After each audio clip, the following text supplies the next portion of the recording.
everyone. Welcome back to Pull on the Call podcast. My name is Mandy Mac, And I am Cris Rivers. and today we are super excited because we are us today. And we're talking to you about the importance of conditioning in pole dance in your pole Yeah, training. very fun. We haven't had just the educational episode in a while. It's been interview, interview, interview. Yes, but if you didn't know, Chris and I are pole teachers as well, and we have a wealth of knowledge, years of experience, and both of us have a love for conditioning and want to share with you the benefits and why you should be conditioning if you're not already. Yes. I know as pole dancers, it takes a while for us to realize the benefits of conditioning, especially when you come from a stripping background. Like there's just no conditioning at the strip club, at least not when I was there. So it was hard. Like you and Paulina, when I started going to the studio, would really push conditioning. And I just was like, oh, fuck this. I don't need this. Right, I was the same way, and like, who wants to do conditioning? And like, I think you only really feel like you need to do conditioning after you start to see the benefits, Yes. and so allowing yourself to even do them so that you can see the benefits. Yeah. And you will see the benefits. I will say, once I started conditioning, I started unlocking so many things that I couldn't unlock for years. Because I was just trying to throw myself into it. Just look at me, look at what I could do, even though I shouldn't be doing it. Right? And a lot of the conditioning is one thing is like a movement rehearsal. Like Mhm. your muscles are getting ready to do the thing. So by the time you go to do the thing, your muscles are like, "Oh, I remember doing this 8 reps 3 times a day." So now I'm ready to do this ridiculous pull trick Yeah. with ease rather than like what Chris explained, us throwing ourselves into the positions. And as instructors, it is important for us to start breaking this shit down and start conditioning more. I know my first year, especially because I was learning, I was teaching tricks and combos that I shouldn't have been teaching. I should have been adding the conditioning. And it was a learning process, but it definitely showed me that it benefits the students. Students started unlocking more things when I added the conditioning rather than just saying, we're doing this combo today. Right, right. And like really thinking about each trick and like the progressions, regressions, and then, also seeing what your students are doing and trial and error with their own personal bodies. Yes. Um, but yeah, there's basic conditioning that you can do for each trick. Um, yeah, at I'm any glad level. I'm glad you brought that up, because we all have, well, not we all, but most of us have pole certifications. So we're taught how to teach in the group fitness aspect, add a warm up, have variations for each trick. But we don't really experience or learn until years into it that you should really break it down for your students. Like Mandy was saying, each trick has ways to break it down. Um, just to get the body mechanics and stuff, like really break that shit down. Yes. Yeah, and using conditioning tools too. Chris, I know that you use a lot of the tools in the studio, like the yoga balls and the straps, all of Yes. those things as conditioning tools. And I Yeah. think that's really brilliant. You can get super creative too. Sometimes it seems overwhelming, like you have to do it this certain way, but you can also like think about the mechanics of what you're trying to do and use those tools to your benefit in Yeah. whatever way. Tools make it so much easier to break it down and add more exercises to your repertoire. Like just for, I'm working on my pull-up challenge, and just for that alone, I have 2 dozen conditioning exercises on and off pole just for specific body parts. And that's what I mean by break it down.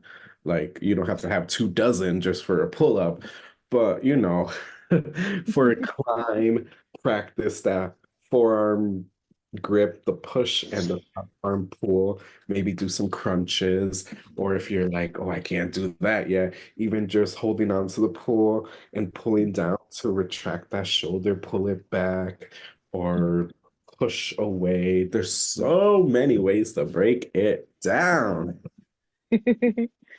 Right? And that's good too because our bodies tend to compensate when you do the same sort of things over and over again. So finding different ways to trick your body into those same moves that we do is better in the long run because you don't want to end up with your body going into some like mode where it just like goes into those compensations repeatedly and that leads to injury. Yes, it's so very true.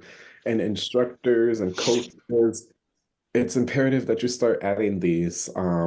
Even if you know that the students are amazing at inverts or shoulder mounts, I have found that adding those conditionings before telling them get into what you already know has helped them progress even more.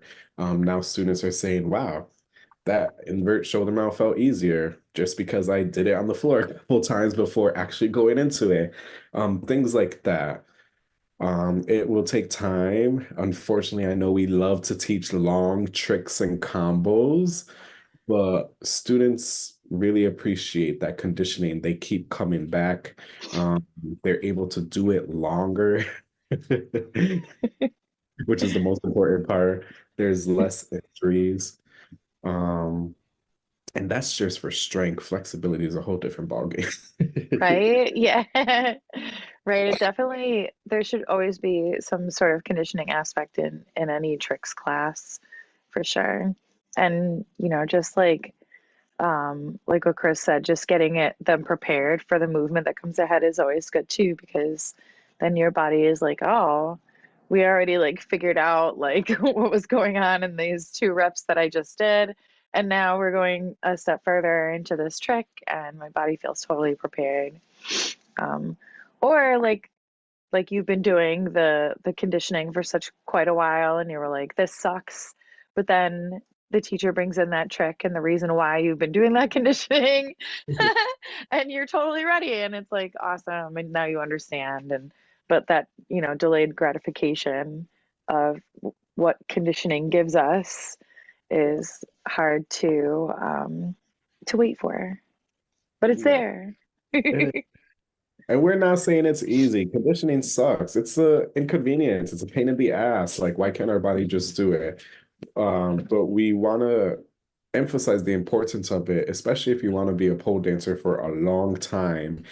And you want to really become strong and secure in these moves. Like the conditioning really does work. There's so many amazing coaches out there that you can get your conditioning from if your studio's not giving it to you. Or maybe just tell your teacher, hey, can we add more conditioning for this? A lot of pole instructors are very receptive to that.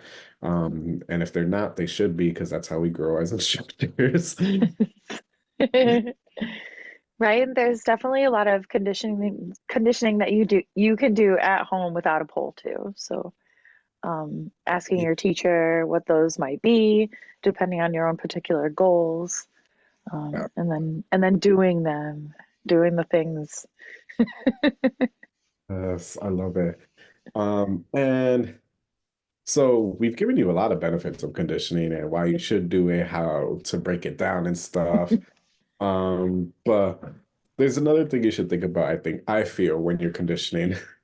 Create a plan. Write this shit down. Yes. Like, create your whole goal, your pole target, and then create the plan of the exercises you have to do or whatever your weaknesses is. If you're inverting is your goal and your weakness is your stronghold, plan exercises for that. If your weakness is your hip flexors or your lower abs, plan exercises for that.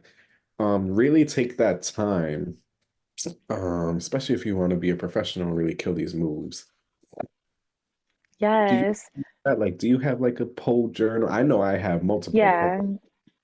So it's a mixture of like conditioning that I give to myself and then conditioning that other teachers have given to me.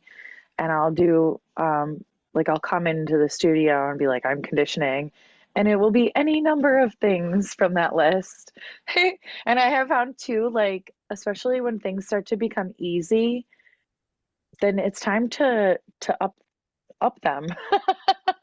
Like, don't stay in your comfort level. If everything's easy, it's no longer your conditioning. It is now your warm up, and you need more conditioning.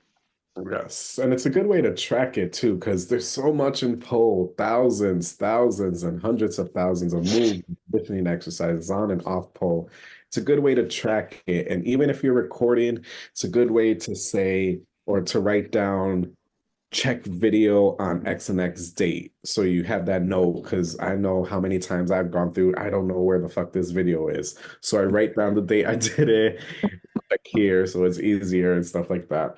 But really get organized with your conditioning, especially if you really want to take it serious, because there's a difference of coming in and saying, I'm gonna just condition this because I want to, and then there's a difference of coming in and having a plan and knowing this is my goal, this is where I have to get to, and it will be consistent every time you condition rather than a free for all every time you go in. Yeah. Right, and be realistic with your goals too. Like if it's like a long-term goal or a short-term goal, and don't beat yourself up over it because things happen in life, like stress happens. Maybe you had to take like 3 weeks off for whatever reason, but like that goal is still there. Like my Eagle scale by age 50, that's an attainable goal for me because it's many years, Yes. maybe like 7 years. Too funny. I love it. But you are 100% right. Make sure the goal is attainable, especially be mindful. Like if you have an injury, obviously certain things are not going to work out as fast as you want. Or if you are not training as much as you should, obviously things are not going to happen as fast as you want. Um, it really does work. I'm telling you. Just in 2023 alone, I was able to get aerial shoulder mounts, Aisha's, handspring, and even a flag. And that was because I focused on the conditioning. And instead of just throwing my fucking body into it, I really wrote it down, said, I need to do this. This is where I'm weak. I need to work on this, that, and the other. And it sucked. It was a process, but it fucking worked. Yes. Right. And then you just made me think of too, like, we were talking about conditioning toward certain goals, but there's also like maintenance conditioning as well. So, like, for my maintenance conditioning, at least once a week or once every other week, I'll try to do 3 handstands on the right, 3 handstands on the left. I'm talking about like the pole handstands. And then I'll do my shoulder mounts, all of those things, just to make sure that they are still there for me when I call upon them. I do love that you bring that up because it is very important that you maintain it. I try to recommend my students, like, if you get a shoulder mount, you need to practice it at least once a week. If not, you're gonna lose it. Because that maintenance, you will lose it, and you don't want to do all that work just it happens a Right? lot dancing. Right. It's so sad when you're like, you're just in a flow and you're just freestyling, and then you're like, I'm gonna do this trick that I haven't done in months. And then you're like, I don't remember anything about this trick. It's gone. Yes, it never fails. Once you like perfect one trick, you go back to visit a trick and you haven't been doing the conditioning, so it's not as strong as it was. It's Right? so Like for me, it's like butterfly on the on my silly side. Where is it? Where did it go? too funny. It happens. It happens. Um, and then flexibility training, similar process. Break that shit down, except you have to add passive and active stretching. Hmm. Right. And the so it's funny too, because like strength training does help you in your flexibility training journey because especially when you like train your strength to your end range, it's helping those like oppositional muscles to lengthen. So you are, doing a benefit in your flex training when you do strength training or conditioning. Um, but I'm glad that you also mentioned too passive stretching because as a hypermobile puller, I stopped doing a lot of passive stretching just because of it's not as good for my personal body, but Mhm. um, I've added a little bit more into it because I've been so afraid to visit those spaces that now they are not there for me anymore. So like I want them to always be there for me. So visiting my oversplit, um, in a way that feels good to my body, um, occasionally. I love it. Always listen to your body. Yes, yes. There should be no pain when you're stretching. Right? Um, I use lots of yoga blocks now, like lots of tools to help me. and I do, what did you mention? I do appreciate the fact that you mentioned, oh, stretching past the range of motion when it comes to strength, because when you do condition so much strength, your muscles get bigger, obviously, and you tend to lose that flexibility. So it's important you find a way to kind of train the flexibility with the strength. So it's a nice reminder because I know I forget to train the range of motion. Like I got the strength, but I ain't pushing it far. Right? Like I used to have a little better back bends than I do now, and it's just because I stopped focusing on the back bends and leaned more toward my splits, and now here we are. Again, the maintenance conditioning, just maybe I should have done, maybe like three wheel back bends once or twice. You know what? I'm going to add that in because honestly, if I do, like my goal to having my eagle by 50 will be much more realistic because I'll be doing at least that sort of shape. Yes. I know I'm trying to add at least 20-30 minutes of flexibility to a training session when I'm conditioning. It's hard. It's hard. Hmm. And now doing like splits like maybe 3 times a week and back bends 1 time a week, although I should be doing them more. And Right? rotation because my Allegra sucks. Right. Right. I always have to, I don't know if this is true for a lot of other dancers, but I literally have to talk to my body and like tell my body to do the thing, like talk to my muscles, be like, open, twist, side bend. Yeah. Talk to And your now everyone together. Exactly. Talk to your body, touch your body to make sure Mhm. that muscles are engaged.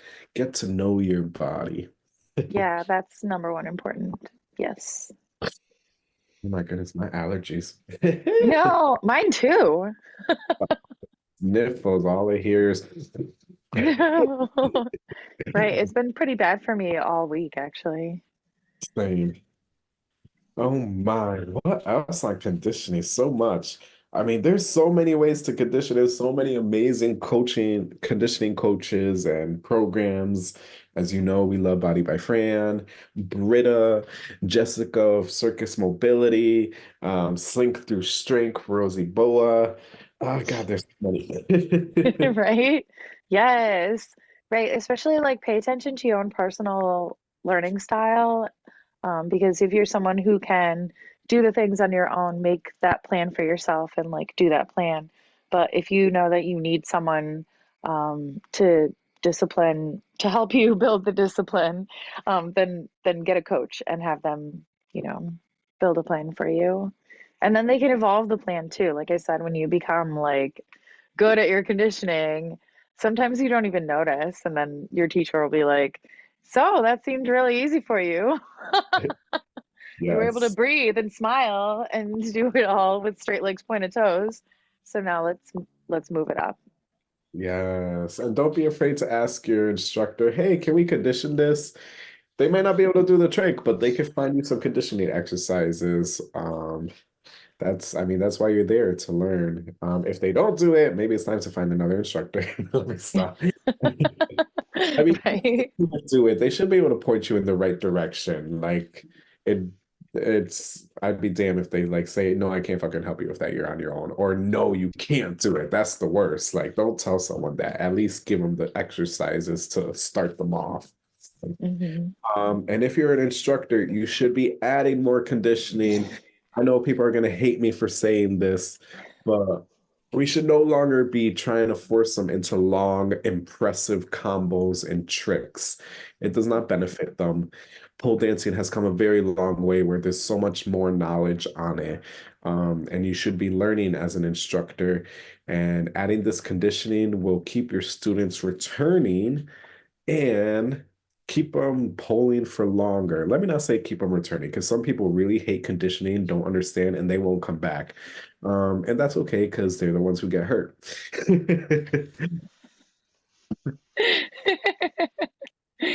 Right, though. Yeah, it's just really important to add that conditioning. It does keep you safer and it keeps you more prepared for all of the bigger and better things to Yeah. come in pole. And I'm glad that you brought up about the longer combos too, because also like it leaves it more open to your students to be creative and to make those longer combos and to build that stamina on their own because now that they have this personal strength and flexibility, thanks to all of your guidance. Yes. And I'm not saying I'm perfect. I am a culprit of these longer combos. Same. Mandy knows, like she's been to my level 3 or 4 where I'm saying we're doing a never-ending combo. I do the same thing though. I don't know what's wrong with me. I just keep going on and on. Yeah. But it is truly incredible to see how much faster students are progressing and how much more they enjoy it. Like students actually say, I love the new way your classes are set up. I leave tired, more tired than before, but at least I'm not in pain. I understand how my body's working. And that's the most important thing. Yeah. It's hard. Like even in foreign countries, I don't understand. They do crazy conditioning, but here in America, we're like, nope, nope, fuck that. I don't understand it. Probably because we want to feel good. We're that, what is it? We're that fast food nation, always on Yeah, the go, go, go.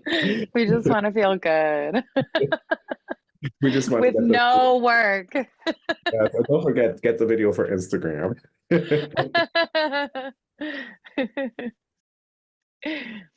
Oh my gosh.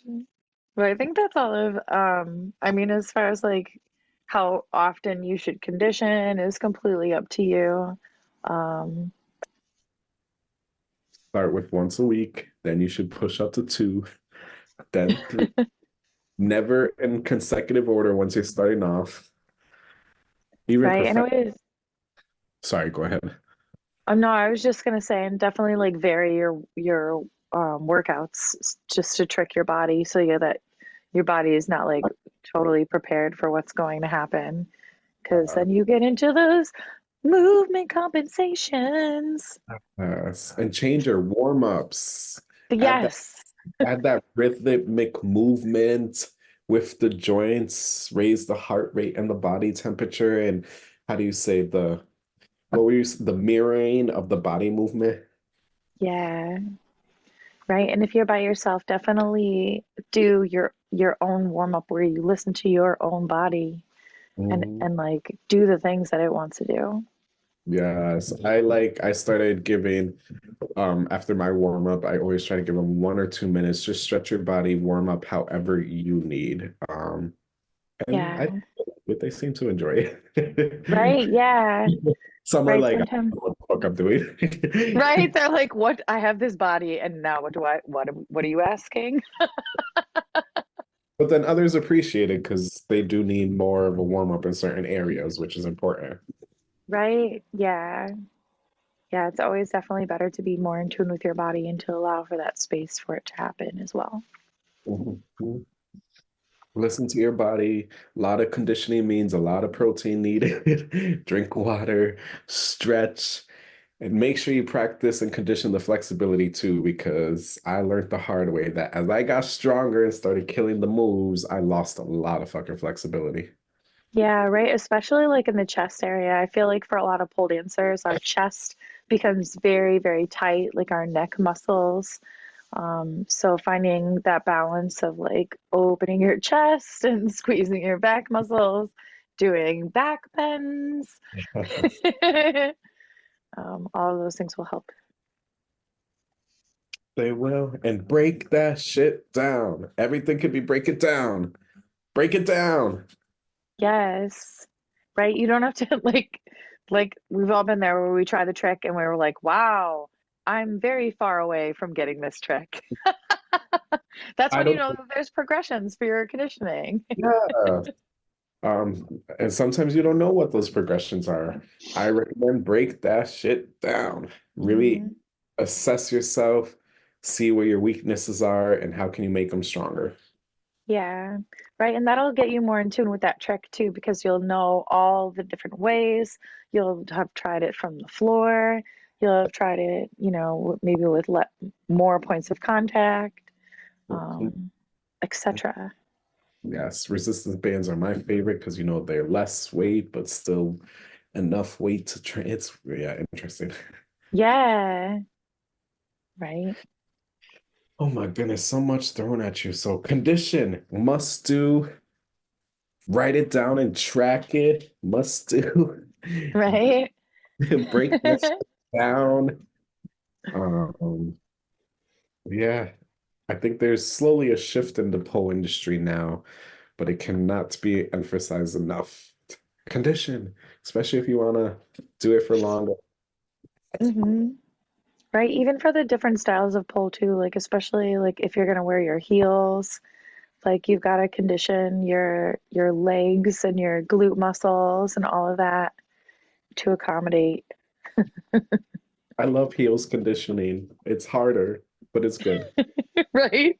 Right. We started doing our handstands with our heels on and we're like, what are these ankle weights?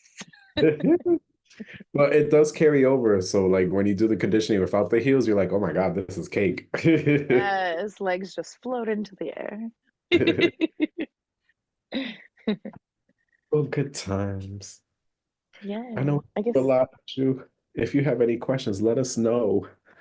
We are coaches. yeah. We do privates, all of that. Sign up for an online class. Right, we can give you some conditioning options as well. Or if you have conditioning ideas, share them with us. We would love to share them with everyone and continue growing and sharing because that's why we made this podcast. Yes, always, always sharing. Goodness, now it's time to promote things. Poll! Yes. Our link to nominate your pole nominees for best pole competition, best strength coach, best flexibility coach, stripper podcast, so many things. Or on the weekends, check out our stories. Yes. You can nominate me for best pole coach named Mandy Mac. Yes, I love that. We've had quite a few nominations, so make sure you get yours in. Those are open till June. Um, what else are we promoting? Our free How to Create Your Podcast freebie. If you want to create your own podcast, make sure you check that out. All you got to do is give us your email. Yes, and then you get all of the wisdom. Yes. And our end of summer showcase. I want to promote it now because why the hell not? It is almost summer. Yes. What's the theme we do? I was thinking either summer solstice or cool for the summer. Yeah. Or yeah, like summer heat. Summer heat, summer love. Summer never ends. I'm like creative abyss right now. I'm like summer. Yes, we'll have a theme, but as you know, we love seeing it all. So submit whatever. But we're giving you, God, this is 6 months in advance, y'all. So 6 months. Share the word. It's free. Last year we had Yes. almost 30 different, maybe like over 24, over 2 dozen. We've slowly increased each time. So I'm excited. Yes. Right. It'll definitely be a good show. Yes, and you can submit a piece from another competition if you want, just to share your full work if you don't want to go through all that work. It is for y'all to so we can share your talent, your Instagram, get more followers, and just share you. Yeah, and it can be even like if you're a pole entrepreneur, it can be a commercial. Yes. Oh, we're also doing our second Super Bowl break, but that's gonna be during Yeah. the Bowl Awards in December. Yes. So you can send it for either one, right? Yes, yes.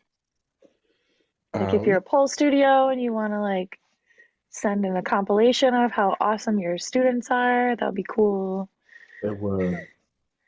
We also have our sponsorship program. If you want to become a sponsor, we'll promote you all the time. Or if you just want to donate some money and help us buy trophies and help us keep doing this. Yes, that'd be awesome. And we would love to advertise you, no matter what your pole business is, as long as it is not dangerous or rude. And we're still working on that course to build your podcast. We did not forget, we just busy. Goodness, Mandy's going on workshops all over. Check that out. Right? June is going to be, oh my gosh. Yes. And of course, we always have our pole trick cards and our pole trick posters. They all come with a cute little picture and a QR code so you can scan it with your phone and get all sorts of tutorials. Yes. And the tutorials are with Chris and I. They're really informative and cute. Yes. And then, of course, our Pull on the Call, I think Cafe Press, where you can buy Pull on the Call apparel and houseware with our lovely logo and all sorts of fun stuff. Yes. I was going to show the mug, but I don't have it here. I have the other one, the other logo I designed. I love it. I want to get the crop top. Yes. Yeah, so I'm excited. I'm working on a website. I already wanted to work on website updates, so stay tuned for that. The website's going to be different. I wanted to talk to you about that. Yes. The website. After the podcast.